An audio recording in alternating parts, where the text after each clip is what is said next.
Hear now the word of the Lord, the Gospel of Luke, chapter 14. One Sabbath, when he went to dine at the house of a ruler of the Pharisees, they were watching him carefully. And behold, there was a man before him who had dropsy. And Jesus responded to the lawyers and Pharisees, saying, Is it lawful to heal on the Sabbath or not? But they remained silent. Then he took him and healed him and sent him away. And he said to them, Which of you, having a son or an ox that has fallen into a well on a Sabbath day, will not immediately pull him out? And they could not reply to these things. Now he told a parable to those who were invited. When he noticed how they chose the places of honor, saying to them, When you are invited by someone to a wedding feast, do not sit down in a place of honor, lest someone more distinguished than you be invited by him, and he who invited you both will come and say to you, Give your place to this person. And then you will begin with shame to take the lowest place. But when you are invited, go and sit in the lowest place, so that when your host comes, he may say to you, Friend, move up higher.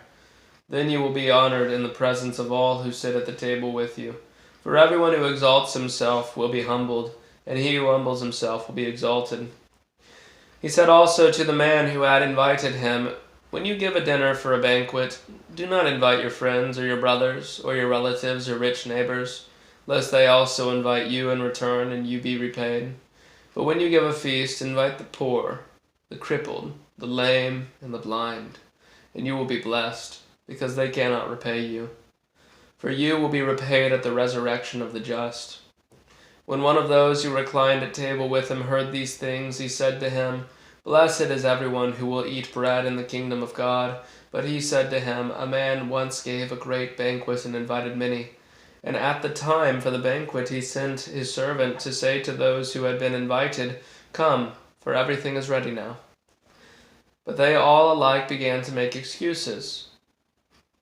And the first said to him, I have bought a field, and I must go out and see it. Please have me excused.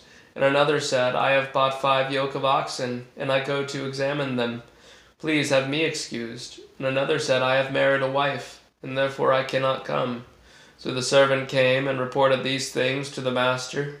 Then the master of the house became angry and said to the servant, Go out quickly to the streets and lanes of the city, and bring in the poor and the crippled and the blind and the lame. And the servant said, Sir, what you commanded has been done, and still there is room. And the master said to the servant, Go out to the highways and hedges and compel people to come in, that my house may be filled. For I tell you, none of those men who were invited shall taste my banquet. Now great crowds accompanied him, and he turned and said to them, If anyone comes to me and does not hate his own father and mother and wife and children and brothers and sisters, yes, and even his own life, he cannot be my disciple. Whoever does not bear his own cross and come after me cannot be my disciple. For which of you, desiring to build a tower, does not first sit down and count the cost, whether he has enough to complete it? Otherwise, when he has laid a foundation and is not able to finish it, all who see it begin to mock him, saying, This man began to build and was not able to finish. Or what king, going out to encounter another king in war, will not sit down first and deliberate whether he is able with 10,000 to meet him who comes against him with 20,000? And if not, while the other is yet a great way off, he sends a delegation and asks for terms of peace. So therefore, any one of you who does not renounce all that he has cannot be my disciple.